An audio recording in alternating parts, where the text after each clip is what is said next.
Now, the Three Martini Lunch with Greg Corombos and Jim Geraghty. And welcome, everyone, to the Thursday edition of the Three Martini Lunch, along with Jim Geraghty of National Review. I'm Greg Corombos of Radio America. We have good, bad, and crazy martinis for conservatives today.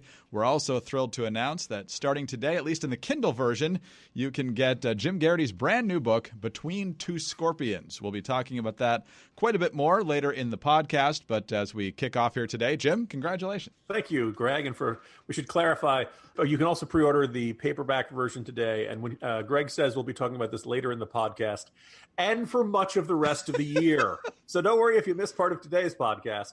It'll come up in future ones, I assure you.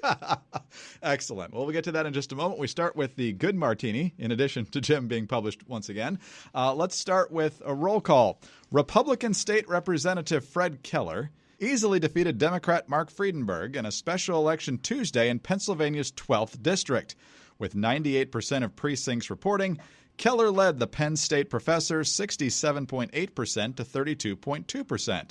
The result was not unexpected, given that President Donald Trump would have carried the deep red seat by 36 points in 2016 under the current congressional lines. Trump traveled to the district Monday to boost the state lawmaker. He also recorded a robocall encouraging voters to support Keller and praised him in a tweet Tuesday. So it's a solid red district. But here's why the margin matters. This is from Harry Enton over at CNN. Over the nearly two-year period prior to the 2018 midterms, congressional Democratic candidates were regularly outperforming the 2016 presidential baseline. The average Democratic margin across 11 congressional elections was 12 points better than Clinton's margin in the same district. This included outperforming Clinton in 9 of these 11 races. The question is whether the Pennsylvania 12 result is a fluke. It could be, but about 30 special legislative elections since the 2018 midterms suggest that something may very well have changed since last year.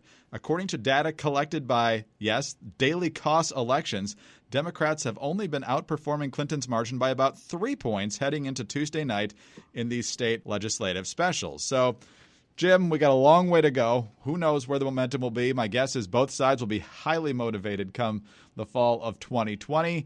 But the fact that the numbers are looking more like they did in 2016 than they did in 2018 has to be a good sign for Republicans. Yeah. And of course, look, again, the big news is not that Republicans kept a seat. I think everybody pretty much expected this. But the interesting thing is that this long streak of Democrats overperforming how they traditionally do in these special House elections has come to an end. And it's also, I think, worth noting the oddity. Maybe this is what happens when your party wins the House and you're more focused on what's going on in Washington. I wrote about it very briefly in the corner earlier this week. Beyond that, Greg, I didn't hear anything about this special House election. And for whatever reason, this special House election, and admittedly, a very deep red part of Pennsylvania, kind of the north central chunk of the state, rural, this is Trump country. This is, maybe Democrats said, you know what, this isn't worth it. We don't have a good shot here. It's not worth spending a lot of resources. For whatever reason, it did not catch fire amongst the nationwide progressive grassroots. Maybe the 2020 campaign is eating up a lot of the attention and media time and all of that. But having said that, if you're the Democrats, this is the slightest rattle in the engine. This is the slightest indicator that your enthusiasm has gone back down to normal levels. And you want this to stay up as high as you possibly can. The other reason you could say it's very deep Trump country, but it is Pennsylvania. This is going to be probably one of the biggest and most focused states of the 2020 election. So if you're Democrats, you want your maximized turnout everywhere. And if you have this area where you really had nothing special in terms of turnout, right on par with normal for this area, after such a long stretch and having higher than usual turnout in places like Georgia and John Ossoff's race and all that, Democrats were telling themselves they were building a 50-state campaign and we're going to be able to compete everywhere. They did not compete here. Now, whether this is just one fluky race or whether it's a leading indicator, it's going to require some time to tell. But if you're the Republicans, there is kind of some good news to say, okay, the Democrats do have limits to how much they can jazz up their base. In this corner of Pennsylvania, they did not show up when they had, presumably a better shot than usual at winning a seat like this. That was a special election because I believe a Republican got reelected and then immediately realized he didn't want to be in Congress anymore. So, yeah, it was a combination of allegedly health reasons, and if so, I hope he heals quick, but also opportunities in the private sector. So it's a principled reason. The principle is he should be making more money. Yeah, I'm fine with people chasing better career opportunities, but when you commit to 2 years of public service, that should carry some weight too. Let's go to our bad martini now, Jim. And for those old enough to remember 9/11 and the earliest days of the War on Terror, the name John Walker Lindh ought to send a shiver down the spine. This is CNN. John Walker Lindh, the so-called American Taliban, whose capture in Afghanistan riveted a country in the early days after the September 11th attacks, has been released from prison. After serving 17 years of a 20-year sentence, Lindh, the first U.S.-born detainee in the War on Terror, on Thursday walked out of a federal prison in Terre Haute, Indiana, and will join the small but growing group of Americans convicted of terror-related charges attempting to re-enter society. Lindh will live in Virginia. Oh, good. Subject to the direction of his probation officer. His lawyer, Bill Cummings, tells CNN, but some are already calling for an investigation into his time in prison, where he is said in 2 U.S. government reports to have made pro-ISIS and other extremist statements that could send him back into detention. Reports of Lindh's maintained radicalization, detailed in 2 2017 official counterterrorism assessments, are also driving questions about the efforts of the U.S. government to rehabilitate former sympathizers like him. So, Jim, sounds like Jihad Johnny is still just as radical as he ever was. And the big question here is, while you can't keep him in prison after his federal sentence has expired, why in the world are we letting this guy out early? When he got the 20-year sentence back in, he was caught in 2001, sentencing was probably 2002, 2003, there was a sense of, okay, well, I'm sure in our minds, that's a long time. Well, here we are, approaching 18 years since 9/11, which just seems mind-boggling. And he's qualified for early release based on good behavior. Now, what I don't quite get, Greg, is how you can qualify for good behavior while apparently also radicalizing other inmates and pledging to return to jihadism as quickly as possible. The other thing was, you mentioned, use the term American Taliban. It just kind of reminded me of something, Greg, because I know something we talked about if you go deep into the archives of this podcast. Remember Alan Grayson? Sure. If you've chosen to forget him, I'll understand why. But but he was this adamant, fervent, frothing at the mouth liberal Democrat from Florida, member of the House, who really enjoyed. He was the one who said Republicans' health care plan is to die quickly, yada yada yada. But he ran against a guy named Dan Webster, and the race could adequately be described as the devil and Daniel Webster. But he said that Alan Grayson ran an attack ad against Dan Webster. It's called him Taliban Dan. And it really kind of dawned on me, you just kind of emphasize, of course that's over the top. Of course that's out of bounds. Of course that's far too incendiary rhetoric. I think the argument was that, Daniel Webster opposes abortion and so does the Taliban. Therefore, they're exactly alike, that kind of inane logic there. But yeah, I remember, it's funny, we mentioned, the Daily Kos elections research earlier in this. Marcos Melitsas had made this argument. The contention that the Christian right in the United States is the moral equivalent of the Taliban really is outrageous. Pat Robertson, at his absolute worst, is never throwing acid in the faces of schoolgirls. Jerry Falwell is never killing people. Okay, we've got our, these guys are not perfect. They've got their flaws. There's no two ways about that. But this really should be out of bounds. And the contention that anybody for the audacity of disagreeing with you about politics belongs in the same moral category as a bunch of ruthless, bloodthirsty killers really ought to be, okay, this is a signifier this person is not a serious person. And it didn't. It was kind of a little more irritating. I'm frustrated by this. I prefer to see Johnny Walker Lindh never see the outside of a prison. But if we're going to do it, then okay, fine. I understand there's all kinds of instructions about the idea of he's not allowed to use the computer, or he's not allowed to visit jihadist sites or stuff like that. First of all, my assumption is he's going to break this. Call me crazy, Greg. I think a promise from Johnny Walker Lindh is not all that worthwhile. But my assumption is that the National Security Agency and everything else that all the other different ways we have for covert surveillance of someone will be watching this kid like, I guess he's not a kid anymore, watching this guy like a hawk. And I'd be very curious about who Johnny Walker Lindh wanted to contact as soon as he got out of prison. I'd love to know who's been in touch with him. And so my suspicion is that he will be thoroughly electronically scrubbed. By the way, if you want to know more about how the NSA can survey people, we've all seen the hacker scenes in movies and novels where they're, and they just talk about it and they whip through it. And it's just kind of treated as magic. And I really try to do at least a quick, without slowing down the action too much, explaining how the NSA can actually track these things. Worth noting, and this is in the book, and this is based in real life. This is not made up. So if you visit, say, the New York Times website, you're connecting to several servers at once when you do that. You go to the New York Times server, which is giving you the headlines, the links, the articles, all that kind of stuff, the photos, stuff like that. The ads are coming from a separate server, and usually it's tracked to your location or something like that. This is where cookies come into play. And there's another server which very often tells your web browser how to arrange it on the page, what kind of font to use if you don't have the font the website is using, all kinds of little kind of internal, you almost what I call it like metadata type stuff that you're not seeing that's in the HTML code for the website. Oh, by the way, this other server that gets used, the NSA has figured out how to put in certain codes that then allows them to record your keystrokes. So if you visited the New York Times website or certain other news websites, there's a good chance the NSA has the ability to track what you're typing into your computer and survey what sites you're visiting and stuff like that. Now, of course, the good news is the NSA is full of wonderful people who would never abuse these kind of privileges.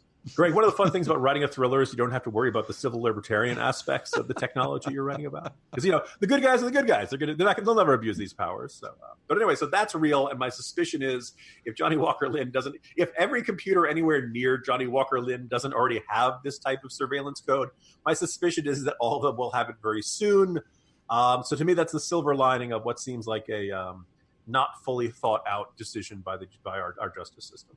Well, let's talk a little bit more now about Between Two Scorpions. I believe this is the fourth book you've written. You had Voting to Kill, and then you had a very successful weed agency that we talked about quite a bit, and then, of course, Heavy Lifting, which we've referenced many times on here. So Between Two Scorpions is a different type of book for you. Explain why you wrote it and what folks can expect when they buy it. Sure.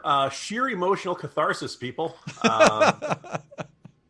I've had the idea for these characters for a long time. My guess is a lot of readers will see that the influences on me.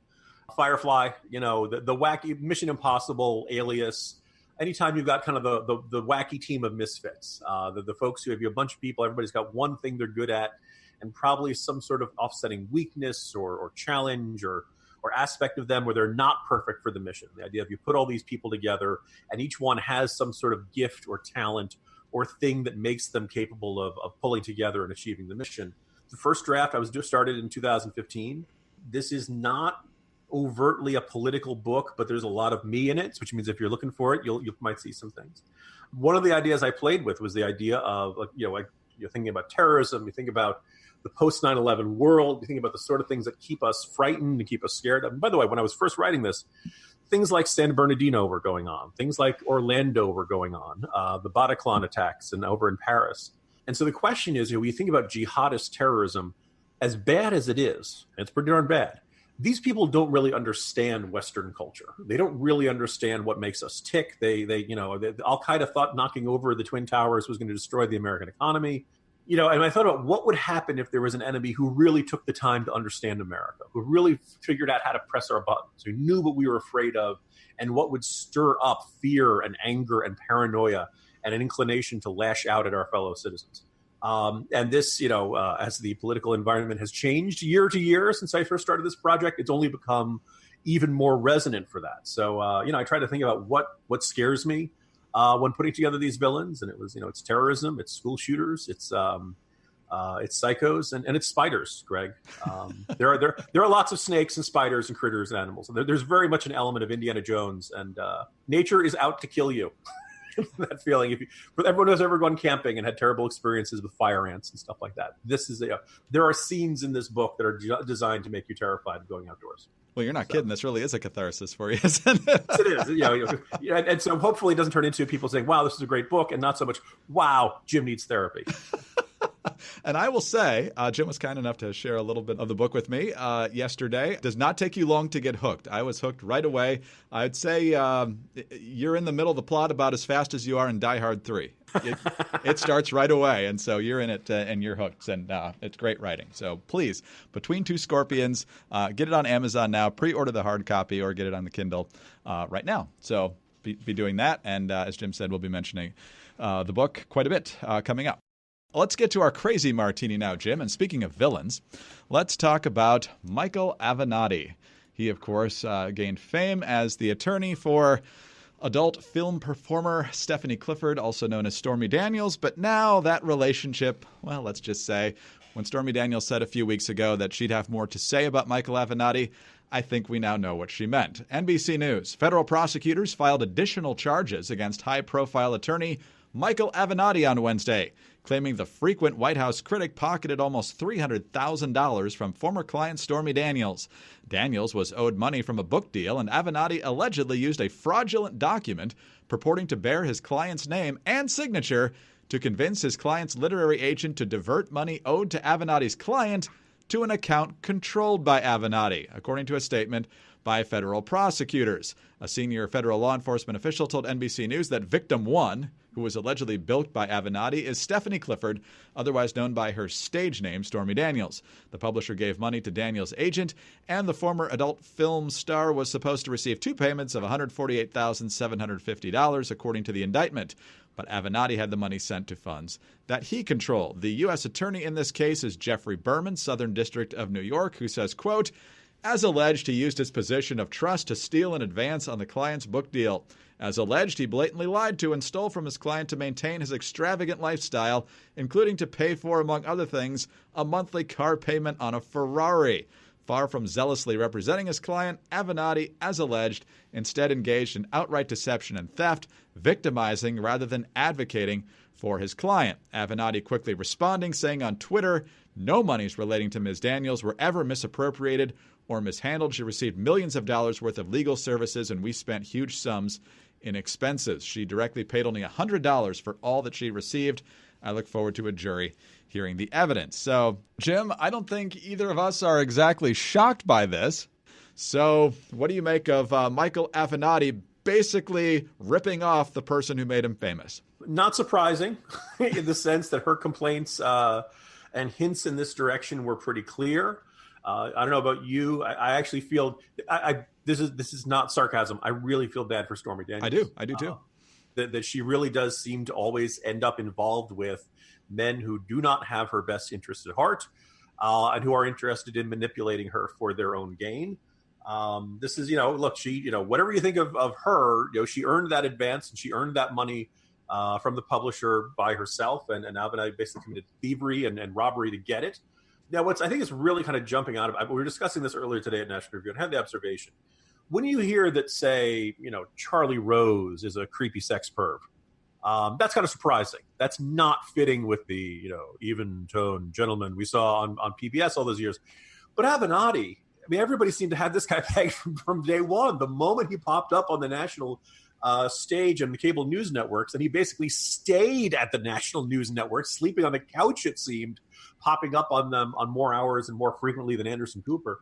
He came across as this slimy, untrustworthy, ambulance-chasing lawyer. The exact opposite of a person you would trust and all that stuff. There was kind of this bizarre aspect of it. Oh, who's this guy? Oh, he's the lawyer for the porn star who's suing the president. And somehow from this, he genuinely got people believing, hey, this is the kind of guy we need to run for president. So I think you and I and a good chunk of people on the right can say, look, for whatever our flaws, we were never fooled by this guy. We always saw him clearly. And there was kind of a really bizarre psychological denial and just projection onto him that he was Perry Mason or some sort of great lawyer, when in fact he was clearly this showboat who was, you could trust about as far as you could throw him. Yeah, exactly. And so, of course, whenever these moments arise, we like to point out to the media that they basically lapped up every word he ever said, hardly challenged him on anything. He was on TV ubiquitously with CNN and MSNBC. So here's a couple of clips just to point out the fawning. This is reliable sources, quote unquote, with Brian Stelter, and Stelter explaining why he took, at the time, Avenatti's likely presidential campaign seriously. I don't know if it's a good thing that star power and TV savvy is required for the job, but I think it is. And by the way, I think President Obama also had a lot of TV star power, and that helped him pre-Trump. But Trump is more evidence of this. And looking ahead to 2020, one reason why I'm taking you seriously as a contender is because of your presence on cable news. Well, there you go. He was also a guest one day on The View, and Ana Navarro, who claims to be a Republican, was on there along with Joy Behar. Ana Navarro had a very weird comparison, and then Joy Behar took it from there. Lately, to me, you're like the Holy Spirit. You are all places at all times, right? I mean, I do. I see you all over cable news. I see you. There is a seat available if you want to be a co-host at The View. You might. There's people here you can pitch. He'd make a great lady around the table. No, but and I have the same issue with Giuliani. He's everywhere. I question myself when I see Giuliani, when I see you on TV so much. When do you have time to be lawyering, to be doing like real lawyering? Because you're representing, migrants, you're representing. But he has a bigger calling here. That being a lawyer is minimal compared to what he's doing. The priesthood, whatever. He's out there saving the country. Yeah, we should listen to these people, Jim. So 2 observations there, Greg. The first is that can we now declare officially presence on cable news is not a reason to take someone seriously as a candidate for president of the United States? Can we set that bar a little bit higher? Because, I'm on cable news every now and then. I should not be taken seriously as a president for the United States. Kathy Griffin was doing that New Year's Eve with CNN for a lot of time. Doesn't he have to, I would say Pierce Morgan, but he's not a U.S. citizen. But, do you realize what it requires to be a talking head, Greg? To have a head that talks? You got it. You beat me to the punchline. Yes, right? That's basically all. And the job of the president is a lot more than being a head who talks on television. And then finally, when Navarro compares Avenatti to the Holy Spirit, look, Greg, she only missed it by 180 degrees. He was actually working for the other side the whole time. So. Well, it once again just goes to prove that in addition to talking heads being taken seriously, if you are an adversary of Trump, most of the mainstream media will champion you regardless of how corrupt and how obviously sleazy you are. And it doesn't matter who you are. I like to say to the Navarros of the world, there are a lot of people who would just scream at them and call them names and all. And they deserve a decent amount of criticism for the way they reacted to Avenatti. Which, by the way, according to the Vanity Fair article, at the same time Avenatti was getting relentless attention by cable news, he was berating the bookers and obnoxious to the staff and things like that. According to this, he's just a full spectrum horrible human being. And I think if you are, first of all, if you have a show, I think one of your jobs is to stand up for your people. If somebody's being abusive to your staff, abusive to the bookers and all that kind of stuff, I don't understand why you invite somebody back. I think that's, I think you're entitled to enforce that behavioral standard there. But the second thing is that just because someone is quote unquote on your side doesn't mean you have to defend him, doesn't mean you have to believe in him, doesn't mean you have to put him up on a pedestal. It's okay to say, you know what, I really can't stand Donald Trump. I think he totally did what Stormy Daniels claims. I think there totally were payoffs. I think the whole thing was sleazy, whether even if it didn't violate FEC law. But no, I'm not pulling for Avenatti. He's not a good guy. The fact that sometimes you have to accept that stories don't have heroes. Sometimes you have to accept that you can have one bad guy fighting another bad guy, and it doesn't mean that you have to pull for one. You put this on the heels of Beto. You put this on the heels of arguably the Parkland students, the Covington teens. Story after story where the media sees something happen. And they just kind of hammer it until it fits into a narrative. I think it was Vogue sent Annie Leibovitz, arguably the most famous photographer of the world, to take pictures of Avenatti, and they made him look like he's got the weight of the world. Oh, see him clearly. That's all I'm asking of people in the media. And my suspicion is that if you see the world clearly, you'll still see plenty of evidence to believe what you want to believe. But please don't go so far as to tell us that Avenatti is the Holy Spirit. Like this, out of all the things that have ever been said on television, that one really should belong to the Hall of Fame of most cringe-inducing. That was absurd. And the wreckage of lives in Michael Avenatti's past now is just, it's like a pileup on the interstate. Clients just stolen from all over the place. He used and abused cable news, although they were willing to be used and abused. And then, as you mentioned very eloquently before, Stormy Daniels, obviously a victim, because I'm guessing he didn't pay the court cost when she lost the case against Trump. I'm guessing she probably had to pay that. So what a mess. Jim? I was going to say, this is just one last point. I don't know about you, Greg. Knocking on wood, I have not been sued. I hope to never be sued. But you figure, fighting a lawsuit would be a major, major complication in your life, major financial stress. Maybe you scrape together the funds. It would be expensive to fight even if you won. And this guy gets fines left and right, and he just doesn't pay them. At what point do you start, when do you deploy Samuel Gerard and start tracking down this guy? Could we get somebody off the hunt for Attorney General Barr and put him onto a guy who's actually failing to pay his fines and stuff? I mean, I know we've decided Sharpton's never going to have to pay his fines. As much as I don't like it, there's an empty cell in Terre Haute, Indiana. Maybe it's got Michael Avenatti's name on it. Jim, we'll see. See you tomorrow. Okay, maybe that's an okay trade. They both need to be in there. Jim, see you tomorrow. See you tomorrow, Greg. Jim Geraghty of National Review. I'm Greg Corombos of Radio America. Thanks for being with us today. Don't forget, Between Two Scorpions, Amazon.com right now. And join us again on Friday for the next 3 Martini Lunch.